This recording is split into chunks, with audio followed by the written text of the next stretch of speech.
Well, it's raining pretty bad here today as usual, but as Boris has locked us all down again, I've decided that I'm going to start making some videos on my ponds and the fish I have. Generally what it's going to be about is it's took me 2 years to get where I am now, and I just want to help people build ponds and not break the bank, because I mean fish and everything, it all adds up, costs a fortune, and at the moment not many people have got any money. I originally built my pond because I suffer from stress and anxiety and depression, and I find I come out to my pond every night for a sit here on my little bench for a couple of hours, just watching my fish and just trying to relax and chill out. But basically what I want to do is start with the basics on building a pond and not costing you too much money to do it. So I'll show you a quick little clip of my pond so you can see what I've got. Let's turn the camera around here. Okay, this is my pond. There you go. Auto feeder.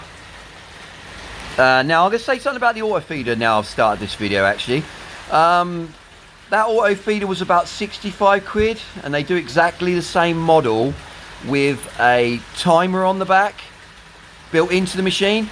Now if you're going to buy one of these, you're better off buying one that doesn't have the timer built in, because you can buy a timer that you just plug into a plug, and instead of the timer on this being able to be programmed a maximum of 8 times, with the external one you can program that up to 20 times, and it's only £10 off eBay.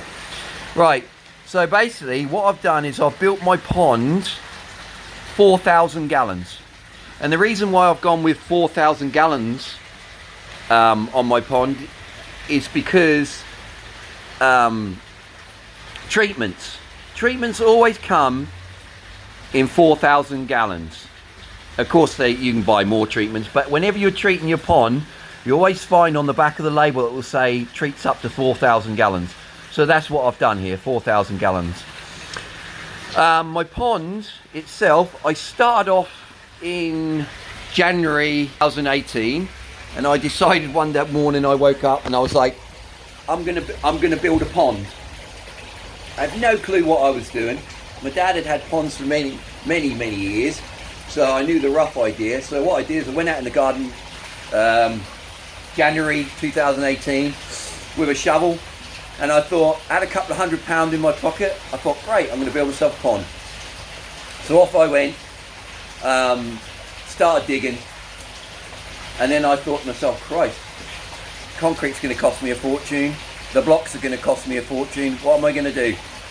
And I found my biggest outlay was concrete. Blocks are not so bad, because you always find, if you go on Facebook, you can always hunt around and you can always get really good deals on stuff. Even if you'll pick up 15 blocks off one person, 15 blocks off another person, sometimes you can pick them up for nothing. Other times blocks will cost you £1. If you look around, there's always people getting rid of stuff. You just got to keep looking and be patient. So what I did is I dug the pond and scattered all the soil on the garden, basically. And then what I did is I got loads and loads of just old blankets and old rags and all that, and I put them in the hole for insulation, instead of buying expensive stuff, you know, like you can buy rubber linings and all that. I think my actual liner, everything I've bought has been off eBay and Facebook. So the liner was only about 50 quid for the liner. And of course the most expensive, like I say, was the concrete. Everything's been done and built by myself. I've dug down into the ground probably about 2.5 feet, and then the rest is above.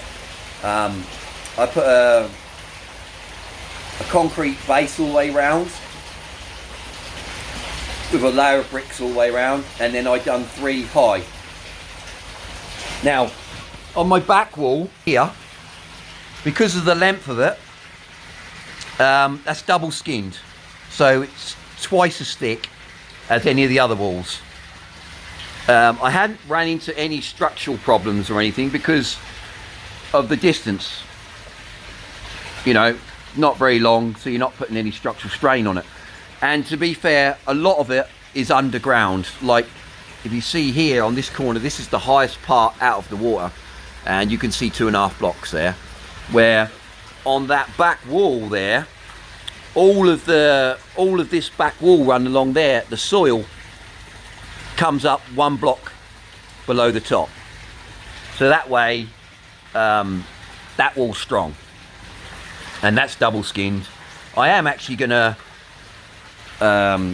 start building the pond bigger. Actually, I'm gonna come out here and then go that way, same there, and I'm gonna go out, but it's only gonna be about 3 foot deep, that area, just so in the summertime they can go out and they can get some air. So anyway, so I built the blocks up, put the liner in, filled it up with water, let it sit for about 2 weeks, and then I just started to clean it up. I put some, you can see I put some decking round, which you can see I'm always putting my feet up on.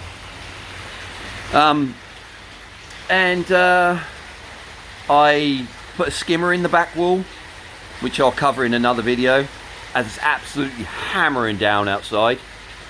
I mean, that is pouring down outside. But generally here in Suffolk the weather isn't too bad. But that's basically all I want to cover in this first video, and then, as I've never done videos before, I'm going to go into depth into skimmer, filtration, how to make things cheap. Like these concrete blocks right here, they're actually made from some, I don't know, 2x3 frame with chipboard on the bottom, and then I went and bought off Facebook a £5 fire guard, cut it all up, put some concrete in, put the fire guard in, cover that up with the rest of the concrete, leave it for a couple of days, take it out of the mould, put it on the corners. I've done one for there, and a small one for over there. And that's basically all I want to cover in this first video. If there's any questions or anything, just ask. I mean, I know I'm going to get loads of negative comments, because there's loads of people out there that are, haven't got anything better to do. But I just want to, I mean, I'm not a koi expert. I don't know that much about fish. I've been doing it a couple of years, and to be fair, I haven't ran into many problems. The only fish I've lost, maybe 3 fish, but all 3 of those fish that I've lost, 2 of them were ill when I got them. And then last week, I don't know if anyone saw the video, my 65 cm chugoi, which I got off a friend for only £85 when it was about 54 centimeters, with the most amazing body. He jumped out, so I was gutted. For a male, the body on him was amazing. And of course, also you can get books off eBay and Facebook for nothing. I mean, I saw some books on Facebook the other day, koi books, 3 of them for £5. I mean, you just read all the information in there, and you can you learn so much about filtration systems and all that. I mean, I started off with a multi-bay. Now I've got a Nexus 300 fully upgraded to a 320 and running the automatic.